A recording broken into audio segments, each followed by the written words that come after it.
अध्याय 9.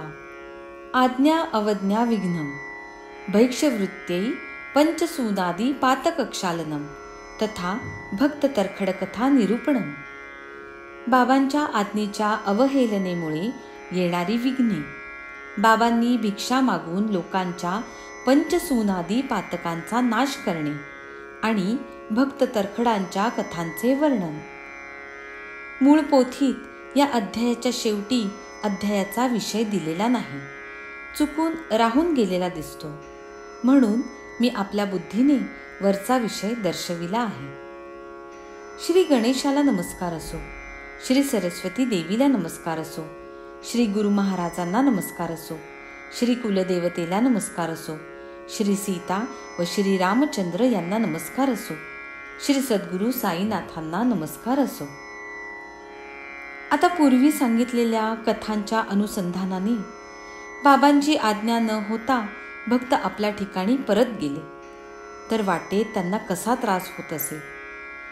तसेच भक्तांच्या कल्याणासाठी पंचसूना वगैरे पातकांची म्हणजे दळण, कांडण, चूल पेटविणे, पाणी भरणे आणि सारवणे इत्यादी नित्याची गृहकृत्ये करीत असताना दैवयोगाने घडणाऱ्या जीवांच्या हिंसेची पातकी ही निवृत्ती करण्याकरिता बाबांनी जे भिक्षा मागण्याचे व्रत देहत्यागापर्यंत धारण केले होते, तसेच ब्रह्मदेवापासून ते स्थावर म्हणजे न हलू चालू शकणाऱ्या निर्जीव वस्तूंपर्यंत गुंफून किंवा व्यापून राहणारे श्री साईच कृपावंत होऊन सर्व प्राण्यांमध्ये ईश्वर आहे हे कसे मनात बिंबवतात, याचे सर्व मी वर्णन करणार आहे.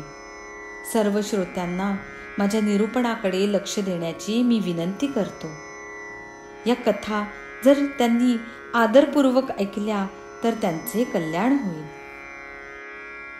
शिर्डीच्या यात्रेचे एक वैशिष्ट्य आहे की बाबांची आज्ञा झाल्याशिवाय यात्रेकरू जर परत गेला तर तो विघ्नांना आमंत्रण करीत असे.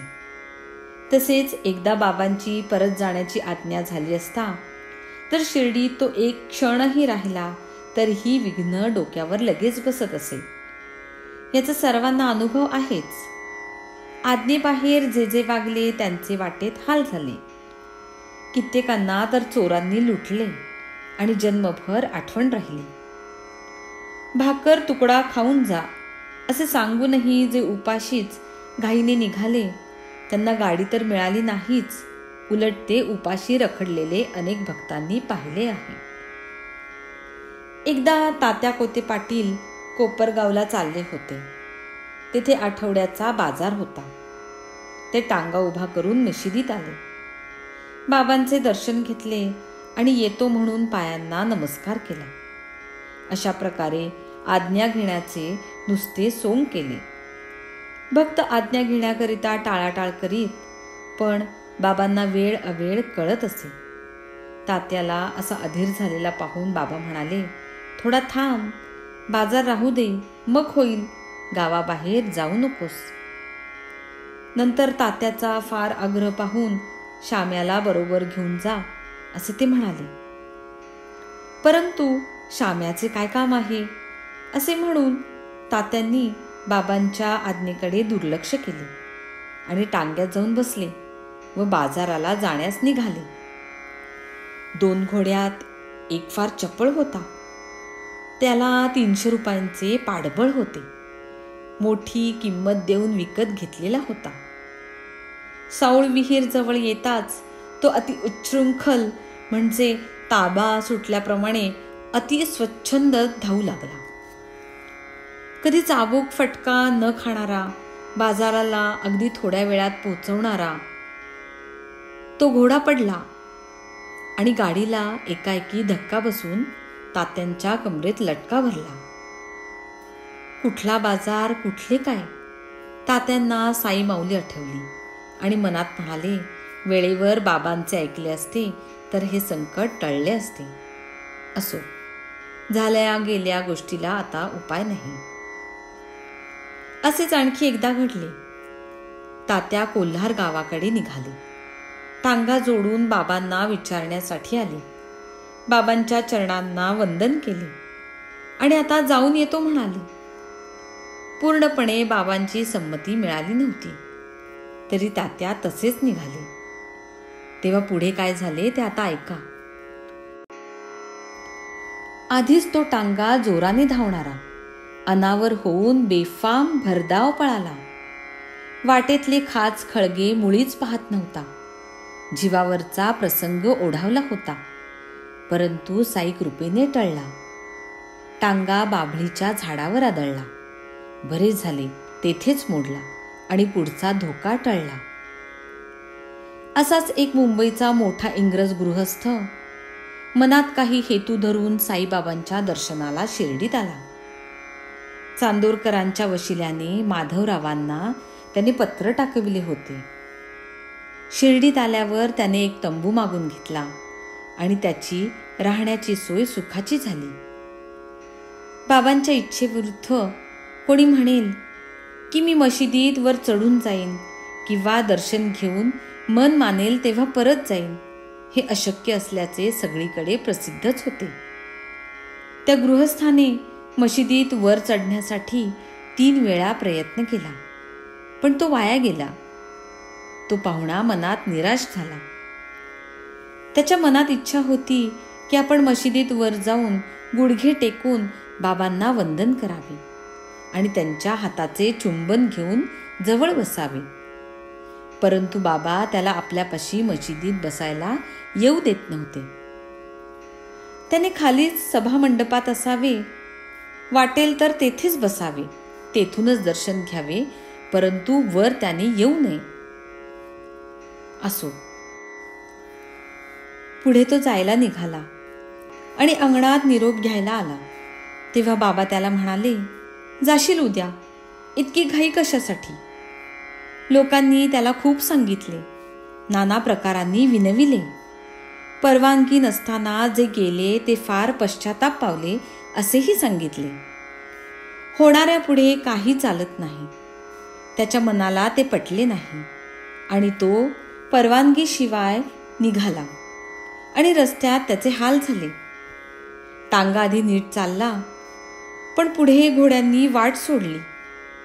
साऊळ विहीर मात्र ओलांडली. तो पुढे बायसिकल आली. टांगा एकाएकी चमकला. गृहस्थ टांग्यात मागे बसला होता. त्याचा तोल जाऊन तो एकीकडे झुकला आणि मागे रस्त्यावर पालथा पडला. गृहस्थ घसरत घसरत गेला. लोकांनी मोठ्या प्रयत्नांनी टांगा थांबविला. त्याला टांग्यात उचलून बसविला आणि टांगा पुढे हाकलला. शिर्डी राहिली एकीकडे, मुंबई राहिली दुसरीकडे आणि जिकडे कोपरगावचे हॉस्पिटल होते तिकडे टांगा वळविला. असो, तेथे तो गृहस्थ पश्चातापाने दुःखित होऊन आज्ञाभंगाच्या प्रायश्चित्ताचे भोग भोगीत काही दिवस पडला होता. असो, लोकांना असंख्य अनुभव आले. ते मनात सहज शंकू लागले आणि बाबांची आज्ञा पाळून मोकळे होऊ लागले. आज्ञा न पाळण्याची कोणाला हिंमत झाली नाही. कोणाच्या गाडीचे चाक निसटले, कोणाचे घोडे थकले आणि गाड्या चुकून उपाशी राहिले, तर कित्येक चुरमुरे फाकीत बसले. ज्यांनी आदरपूर्वक आज्ञा पाळली त्यांनी भलत्या वेळी सुद्धा गाडी गाठली आणि मुसाफिरीही सुखाची होऊन जन्मभर आठवण राहिली. कोणाच्या मनात शंका येईल की वर्षानुवर्षे भिक्षा मागण्याची बाबांना का बरे आवड होती, तर त्या शंकेचे निरसन आता ऐका. बाबांची वागणूक व राहणी पाहिली तर त्यांना भिक्षाच मागणे योग्य होते. तसे करून लोकांना गृहस्थाश्रमाचे कर्तव्य पाळण्याचा आनंद देऊन त्यांचे हित ते साधत असत. काया वाचा चित्त व वित्त हे सर्व साईचरणी समर्पित करणारा एकनिष्ठ भक्त साईबाबांना फार आवडत असतो. गृहस्थाश्रमीच्या घरात जे जे अन्न शिजविले जाते त्या अन्नाची घरातील मुख्य पुरुषाने, संन्यासी व ब्रह्मचारी यांच्या प्रित्यर्थ आधी अग्नीत आहुती द्यायची असते, अथवा प्रत्यक्ष हजर असल्यास त्यांना आदराने खाऊ घालायचे असते. त्यांना आधी आहुती न देता जर गृहस्थाने भोजन केले तर त्याला कायिक, वाचिक व मानसिक शुद्धीसाठी चांद्रायण व्रत म्हणजे रोजच्या खाण्याच्या अन्नाचे घास चंद्राच्या वृद्धिक्षयाप्रमाणे ज्यात जास्त कमी ठरविले जातात असे एक प्रायश्चित्त घेण्याचे व्रत करावे लागते, असा शास्त्राचा नियम आहे. संन्यासी व ब्रह्मचारी यांना अन्न शिजवण्याची किंवा स्वयंपाक करण्याची मनाई आहे. ते जर तसे करू लागले तर त्यांच्या माथी सुद्धा चांद्रायण व्रत निश्चितपणे येऊन पडते. म्हणून त्यांचे पोट भरण्याची व्यवस्था शास्त्राने गृहस्थाश्रमी लोकांवर सोपविली आहे. संन्यासी कधीही कामधंदा करीत नसतात. बाबा तर गृहस्थाश्रमीही नव्हते व वानप्रस्थाश्रमी देखील नव्हते. ते केवळ बालपणापासून सर्वस्वाचा त्याग केलेले ब्रह्मचारी होते. म्हणून भिक्षा मागणे त्यांना अगदी योग्य होते. अखिल विश्व हे माझे घर आहे. मीच वासुदेव व विश्वंभर आहे. मीच अविनाशी परब्रह्म आहे असे ज्याला ज्ञान झाले आहे व मनाचा पक्का निश्चय झाला आहे, त्याला विश्व हेच आपले कुटुंब समजणाऱ्याला भिक्षेच्या अन्नाचा पूर्ण अधिकार असतो. नाहीतर इतरांचे कुचेष्टेचे प्रकार चव्हाट्यावर पाहावे. आधी माणसाने पुत्रेषणा, मुले बाळे होऊन संसार थाटण्याची इच्छा सोडावी. नंतर वित्तेषणा, पैसे कमाविण्याचा लोभ व लोकेषणा, जगात मान पान मिळवण्याची आकांक्षा सोडाव्यात. ज्याने या तिन्ही आशा आकांक्षा निश्चितपणे सोडल्या असतील त्यानेच भिक्षान्न खाण्याचे मनात आणावे. नाहीतर भिक्षापात्र अवलंबणे जळो जिणे लाजीरवाणे हे तुकाराम महाराजांचे गाणे अर्थहीन व सारहीन होईल. साई समर्थ हे महान सिद्ध पुरुष असल्याचे सर्व लहान मोठ्यांना माहीत होते. परंतु आम्हीच सदा सांसारिक आशापेक्षांनी जखडलेलो असल्याने त्यांच्या पवित्र चरणी आसक्त होत नसतो. 5 प्रकारचे महायज्ञ: ब्रह्मयज्ञ म्हणजे वेदपुराणे यांचे पठण, देवयज्ञ म्हणजे स्वाहाकाराने देवांना आहुती देणे, पितृयज्ञ म्हणजे स्वधाकाराने पितरांना आहुती देणे, भूतयज्ञ म्हणजे भूतांना बलिदान व कृमी कीटक पशुपक्षी यांच्याकरिता घास काढून ठेवणे, आणि मनुष्ययज्ञ म्हणजे अतिथींना भोजन देणे. हे केल्याशिवायचे गृहस्थाश्रमी माणसांचे जे निंद्य म्हणजे शास्त्राने निषिद्ध ठरविलेले जेवण ते शिर्डीत रोज साईबाबा स्वतः पवित्र करवून घेत असत. ते दररोज 5 घरी भिक्षेस जाऊन त्यांना अतिथी यज्ञाची आठवण करून देत असत. अशा प्रकारे हे भाग्यवान गृहस्थ घरी बसूनच हा लाभ घेत असत. हे 5 यज्ञ करून राहिलेले अन्न जे खातात त्यांच्या पंचसूना नावाने प्रसिद्ध असलेल्या अजाणतेपणी घडणाऱ्या समजण्यास कठीण पापांचा नाश होतो. कंडणी: उखळीत घालून कुटणे किंवा सडणे, चुली, चूल पेटविणे, पेशणी, जात्यात घालून दळणे, उदकुंभी, पाणी भरणे आणि मार्जनी, शेणाने सारवणे ही 5 पातके पंचसूना या नावाने प्रसिद्ध आहेत. उखळीत धान्याचे दाणे घालून वर मुसळाचे घाव घालतात आणि तूस कोंडा काढून टाकतात.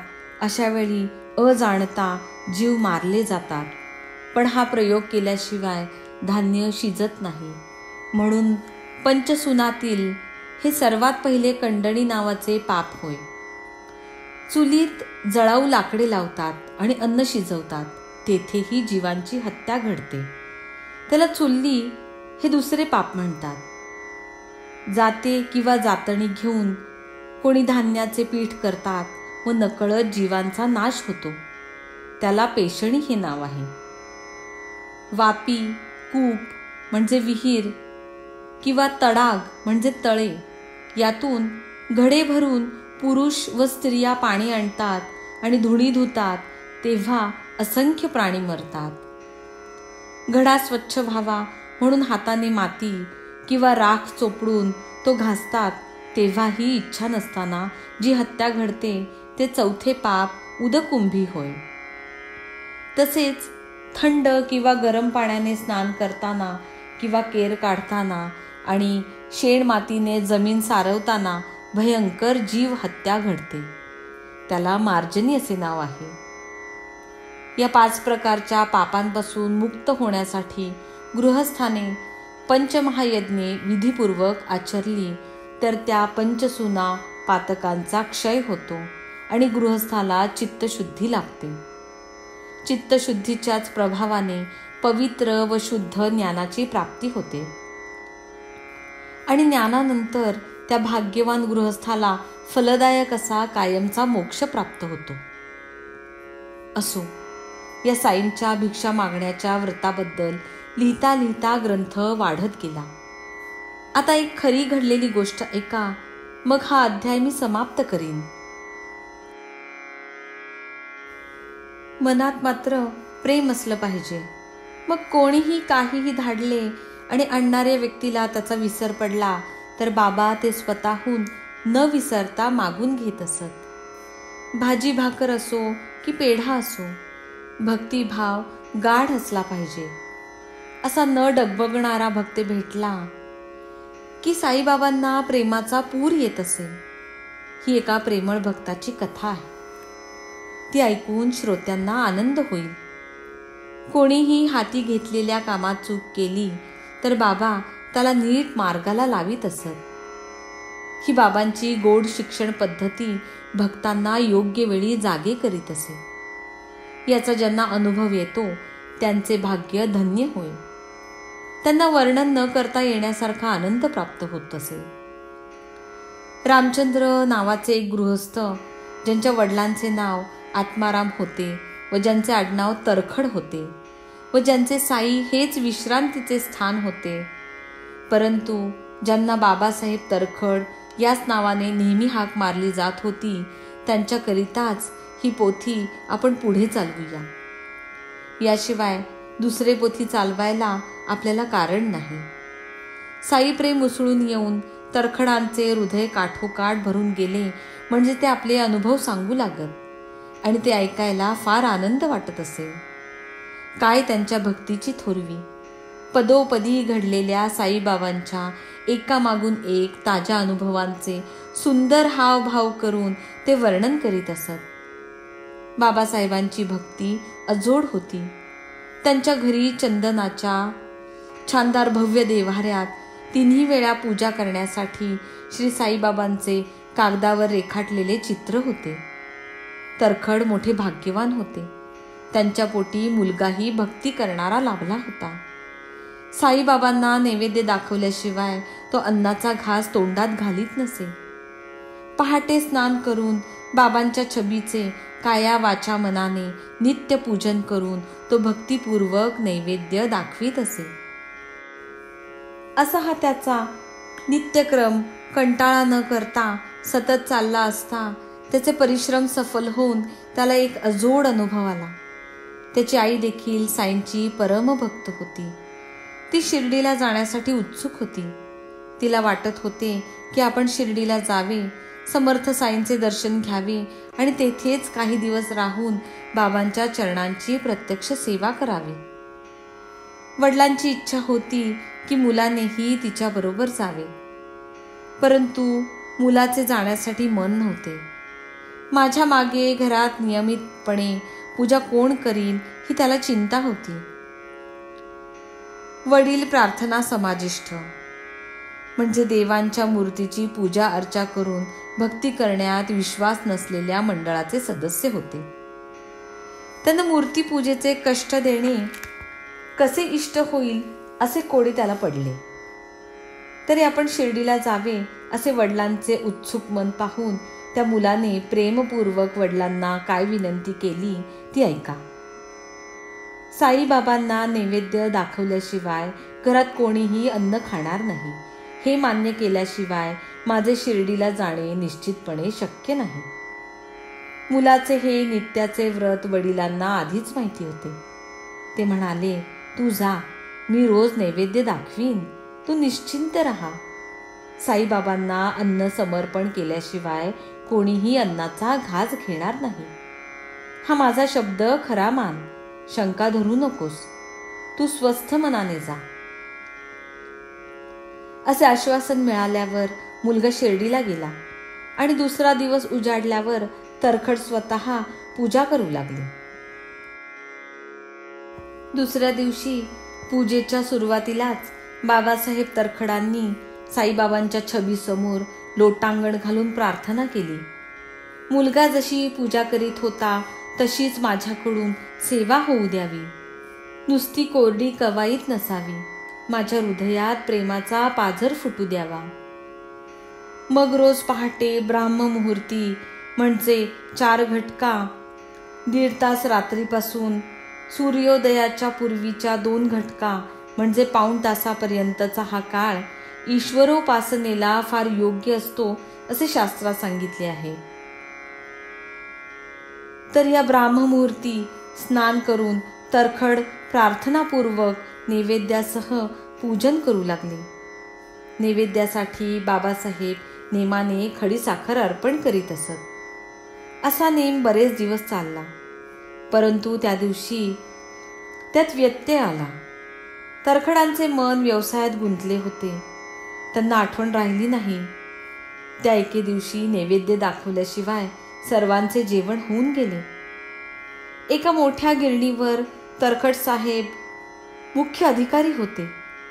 त्यासाठी त्यांना नेहमी भल्या पहाटे घराबाहेर पडावे लागत असे.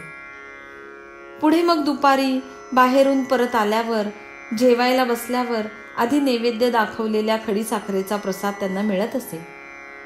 असा नियम चालत असताना त्या दिवशी त्यांच्या बुद्धीला विसर पडला आणि साखरेचा नैवेद्य राहून जेवायच्या वेळी प्रसाद मिळाला नाही. भोजन करायला बसताना स्वयंपाकीण बाई दररोज प्रसादाची थोडी साखर ताटात वाढत असे. जणू काय तीच अन्नशुद्धी होती. परंतु त्या दिवशी पूजेच्या वेळी काहीतरी घाई होऊन साखरेचा नैवेद्य राहून गेला होता, म्हणून प्रसाद नेहमीप्रमाणे ताटात पडला नाही. त्याच वेळी तरखड ताटावरून उठले आणि पश्चातापयुक्त होऊन साईबाबांच्या छबीपुढे नमस्कार करून अश्रुपूर्ण डोळ्यांनी म्हणाले, बाबा, ही काय माया दाखवली? मला कसा विसर पाडला? माझ्याकडून शेवटी कवायतच घडविली. आता कृपा करून अगोदर मला क्षमा करा. ही नुसती भूल नव्हे तर मोठे पाप आहे. मला मोठा पश्चाताप झाला आहे. मी चुकलो, मी निर्लज्ज आहे. महाराज, माझ्यावर आता कृपा करावी. असे म्हणून तरखडांनी छबी पुढे लोटांगण घातले. त्यांचे अंतःकरण खेदपूर्वक गहिवरून ते पुन्हा म्हणाले, हे दयेच्या सागरा, साई महाराजा, माझ्यावर दया करा. असे बोलून व अति लाचार होऊन तरखडांनी मुलाला पत्र धाडले की माझ्या हातून मोठी चूक झाली आहे, म्हणून मला क्षमा करा अशी साईबाबांना प्रार्थना करावी. या अनन्यपणे शरण आलेल्यावर दया करा असे म्हणून त्यांच्यापाशी करुणेची भीक मागावी आणि या दीनदासाकरिता अभयहस्त व अभयवचन मागावे. वांद्रे गावी हा प्रकार व शिर्डी 100 कोस दूर. तरी त्याच वेळी तेथे खबर पोहोचली. तेथे बाबांच्या तोंडून काय शब्द निघाले ते ऐका आणि देश काळ यांच्या अडथळ्याशिवायचे भूत, भविष्य व वर्तमान या तिन्ही काळांचे ज्ञान साई महाराजांना होते याचे प्रत्यक्ष प्रमाण पहा. इकडे मुलगा शिर्डीत असताना त्याच दिवशी साईबाबांना वंदन करू जाता त्याच वेळी जी गोष्ट घडली ती श्रोत्यांनी सावधानपूर्वक ऐकावी. मुलगा मोठ्या आनंदाने आईबरोबर बाबांच्या चरणांना नमस्कार करीत असताना ते आईला उद्देशून जे म्हणाले ते ऐकून तो फार आश्चर्यचकित झाला. काय करावे आई, रोजच्या प्रमाणे मी आज वांद्र्याला गेलो, पण खायला किंवा प्यायला पेज नव्हती. मला उपाशी परत यावे लागले. दार जरी बंद होते तरी मी मनसोक्त आत शिरलो. मला कोण अडवू शकेल? घरी मालक मिळाला नाही. माझ्या पोटातील आतडी फार कळवळली. भर दुपारी अन्नाशिवाय तसाच मी माघारी परतलो. बाबांचे असे शब्द जेव्हा ऐकले तेव्हा मुलाने ताबडतोब ओळखले की आपले वडील बहुतेक विसरले आणि नैवेद्य दाखवण्यास चुकले. मग मुलगा बाबांना विनंती करू लागला की मला घरी परत जाऊ द्या. परंतु बाबांनी त्याला जाऊ दिले नाही आणि तेथेच त्याच्याकडून पूजा त्यांनी करवून घेतली. त्याच दिवशी मुलाने शिर्डीहून सविस्तर पत्र लिहून धाडले. ते वाचून पाहता वडिलांचे मन विरघळून गेले. वांद्र्याचे पत्रही शिर्डीला पोहोचले आणि मुलाला आश्चर्य वाटले. त्याच्याही डोळ्यात अश्रूंची दाटी होऊन ते बाहेर व्हायला लागले. पहा कसा हा साईंचा खेळ. प्रेमाने हृदय उचंबळून नाही का येणार? असा कोण निर्दय माणूस असेल की ज्याचे अंतःकरण हे ऐकून कळवळणार नाही? याच मुलाची प्रेमळ आई एकदा शिर्डीत असताना साईबाबांनी तिच्यावर कसा अनुग्रह केला ते नवल आता ऐका. तेथे भोजनगृहात ताटे वाढून जेवणाची तयारी झाली असताना दुपारी दारात एक भुकेला कुत्रा येऊन उभा राहिला. त्या बाईने ताटात जी भाकर घेतली होती त्यातील चतकोर भाकरी त्याला खायला घातली. तेवढ्या चिखलात माखलेला व भुकेने पिडलेला एक डुक्करही तेथे येऊन पोहोचला. ही गोष्ट स्वाभाविकपणे सहज घडली. ती बाईच्या ध्यानीमनीही राहिली नाही. परंतु दुपारी साईबाबांनी ती आपणहून काढली. दुपारी भोजन झाल्यावर नेहमीप्रमाणे बाई दूर मशिदीत येऊन बसल्यावर बाबा तिला कौतुकाने म्हणाले, आई, आज तुम्हाला जेवू घातलेस त्यामुळे अगदी गळ्यापर्यंत पोट भरले. हे प्राण भुकेने व्याकुळ झाले होते. अगं, तू ते तृप्त केलेस. असेच नेहमी करीत जावे, हेच खरे कामास येईल. मशिदीत बसून मी खोटे बोलेन असे अगदी खरोखरच कधीच घडणार नाही. अशीच माझी दया जाणावी. भुकेलेल्याला भाकर आधी द्यावी, आपल्या पोटी नंतर खावी. मनात हे नीट लक्षात ठेवावे. साई समर्थ हे काय बोलले याचा अर्थ बाईला नीट कळेना. ती मनात म्हणाली, या म्हणण्याचे तात्पर्य काय बरे असावे? बाबांचे बोलणे कधी उगीच नसते. नंतर ती मोठ्याने बाबांना म्हणाली, बाबा, मी तुम्हाला जेवण वाढीन असे माझ्याकडून कसे घडेल? मीच दुसऱ्यांवर अवलंबून असते आणि पैसे देऊन मिळेल ते खात असते. त्यावर बाबांनी उत्तर दिले, ती प्रेमाची भाकर खाऊन मी अगदी तृप्त झालो आहे आणि अजून मला ढेकर येत आहे. तू जेवायला बसली असताना पोटी भुकेने व्याकुळ झालेल्या व दाराशी अचानक आलेल्या त्या कुत्र्याला तू पाहिलेस, त्याच्याशी माझी एकात्मता आहे. तसेच चिखलाने सर्व अंग माखलेला भुकेने व्याकुळ झालेला डुक्करही जो तू पाहिलास त्याच्याशी देखील माझी एकात्मता आहे.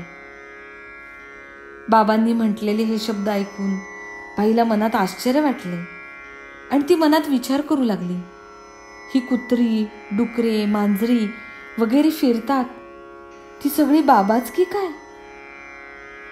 तिच्या या विचाराला जणू काही पुष्टी देण्याकरिताच बाबा म्हणाले, कधी मी श्वान, कधी सुकर, कधी मी गाई, कधी मांजर, कधी मुंगी, माशी, जलचर अशा रूपाने जगात भटकत असतो.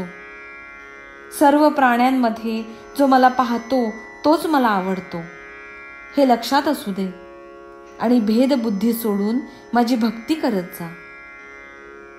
बाबांचे हे शब्द म्हणजे परमश्रेष्ठ अमृतच होते. ते ऐकून बाईला गहिवरून आले. तिचे डोळे आनंदाश्रूंनी भरले आणि कंठ दाटून आला. अशीच आणखी या बाईची प्रेमरसाची व साईबाबांची भक्ताशी एकात्मता असल्याची एक सुंदर कथा आहे. एकदा वांद्राचे पुरंदरे नावाचे एक भक्त शिर्डीला जाण्यासाठी निघाले. त्यांच्याबरोबर या बाईने प्रेमपूर्वक वांगी देऊन त्यांच्या कुटुंबाला म्हणजे पत्नीला विनंती केली की एका वांग्याचे भरीत व दुसऱ्याच्या खरपूस काचऱ्या म्हणजे तळलेले काप करून बाबांना भरपूर वाढाव्यात. त्या बाईने बरे म्हणून ती घेतली आणि शिर्डीला गेल्यावर आरतीनंतर बाबांच्या भोजनाच्या वेळी भरीत घेऊन गेली. नेहमीप्रमाणे नैवेद्य दाखवून ताट ठेवून ती निघून गेली. नंतर सर्वांचे नैवेद्य गोळा करून बाबा जेवायला बसले. भरिताची चव चाखल्यावर बाबांना ते रुचकर लागले आणि त्यांनी ते सर्वांना वाढले. नंतर त्यांच्या मनाला काचऱ्या खाव्याशा वाटल्या आणि त्या आता आणा असे ते म्हणाले. भक्तांना काय करावे ते समजेना. त्यांनी राधाकृष्णाबाईला निरोप धाडला की बाबांचे काचऱ्यांवर मन गेले आहे आणि ते जेवणासाठी थांबले आहेत. वांग्याचा हा मोसम नाही तर मग ती कोठे मिळतील. मग पुरंदरे कुटुंबाचा व भरिताचा शोध सुरू झाला. तिने आणलेल्या ताटात भरीत होते तेव्हा तिच्या सामानात कदाचित वांगी असतील असे वाटले. म्हणून तिच्याकडे तपास करता बाबांच्या काचऱ्या मागण्याचा खरा अर्थ कळला आणि बाबांचे त्याकरिता एवढे प्रेम का होते तेही सर्वांना कळून चुकले. बाई म्हणाली, एका वांग्याचे भरीत झाले आणि ते दुपारी बाबांना अर्पण झाले. मागाहून काचऱ्या नेईन म्हटले आणि त्यासाठी चिरले. पुढे ही वांग्याची सुरुवातीपासूनची गोष्ट सर्वांना हळूहळू कळली आणि साईबाबांची व्यापकता पाहून जो तो आश्चर्य करू लागला.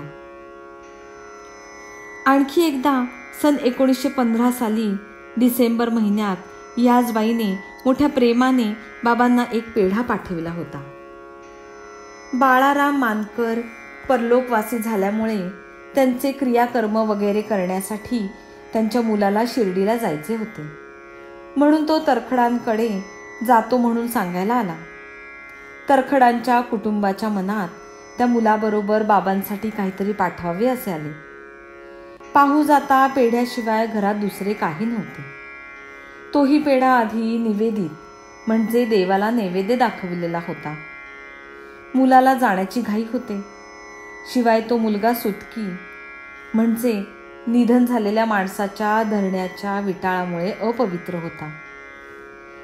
शिलकेतला पेढाही उष्टाच होता. दुसरा इलाज नसल्याने शेवटी तोच त्या बाईने त्या मुलाबरोबर बाबांना अर्पण करण्यासाठी दिला आणि म्हणाली, दुसऱ्या घरात काही नाही, हाच आता घेऊन जा आणि बाबांना प्रेमपूर्वक दे, त्या आवडीने खातील. गोविंदजीने त्या मुलाचे नाव तो पेढा नेला. परंतु जेव्हा बाबांच्या दर्शनाला तो गेला तेव्हा तो विसरला आणि पेढा मुक्कामावरच राहिला. पण बाबांनी धीर धरला. पुन्हा जेव्हा तिसऱ्या प्रहरी सुमारे 4:30 वाजता मुलगा दरबारात आला तेव्हाही पूर्वीप्रमाणेच विसरला आणि मशिदीत रिकाम्या हाताने आला. बाबांनी त्याला, माझ्यासाठी तू काय आणलेस असे म्हणून विचारून पाहिले. त्यावर तेव्हा तो काही नाही असे म्हणाला. तेव्हा बाबांनी त्याला थोडीशी आठवण करून दिली.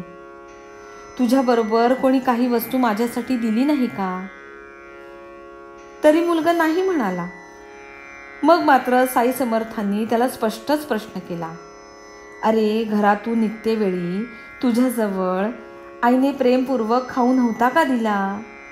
तेव्हा मात्र त्याला आठवण झाली आणि असा कसा मी विसरलो म्हणून फार लाजला. खाली मान घालून बाबांची क्षमा मागून चरण वंदून धावत धावत मुक्कामावर गेला आणि पेढा आणून बाबांना दिला. हाती पडताच बाबांनी तो तोंडात टाकला आणि आईच्या भक्तीचे समाधान केले. असा हा महानुभाव जशी ज्याच्या मनात भावना असेल तसा त्याला अनुभव देऊन भक्ताचा गौरव वाढवितो. असो, आता पुढील अध्यायात बाबांची राहणी, बाबा कोठे व कसे झोपत असत वगैरे कळून येईल. तरी श्रोत्यांनी लक्ष देऊन ऐकावे. हेमाड साईंच्या चरणी शरण आला आहे. श्रोत्यांनी सांगितलेल्या कथांचे आवडीने मनन व निदिध्यासन म्हणजे पुन्हा पुन्हा खोल विचार करावे, म्हणजे कल्याण होईल. सर्वांचे कल्याण असो. अशा प्रकारे संत व सज्जन यांनी प्रेरणा केलेल्या, भक्त हेमाडपंत यांनी रचलेल्या श्री साई समर्थ यांच्या सत्यचरित्राचा आज्ञा अवज्ञा विघ्नम भैक्षवृत्त्यै पंचसूनादी पातक्षालनम तथा भक्त तरखड कथा निरूपणम नावाचा 9वा अध्याय समाप्त झाला. श्री सद्गुरू साईनाथांना अर्पण असो. सर्वत्र मंगल असो.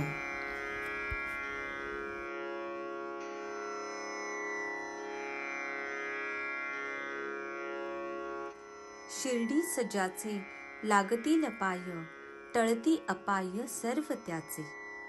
माझ्या समाधीची पायरी चढेल, दुःख हे हरेल सर्व त्याचे. जरी हे शरीर गेलो मी टाकून, तरी मी धावेन भक्तांसाठी. नवसास माझी पावेल समाधी, धरा दृढ बुद्धी माझ्या ठाई. नित्य मी जिवंत जाणा हेची सत्य, नित्य घ्या प्रचित अनुभवे. शरण मज आला आणि वाया गेला, दाखवा दाखवा ऐसा कोणी.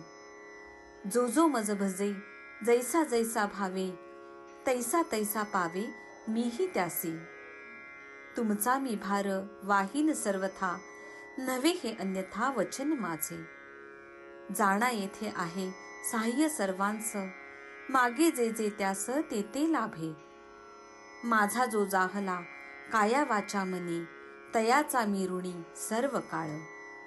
साई म्हणे तोची तोची झाला धन्य, झाला जो अनन्य माझ्या पायी.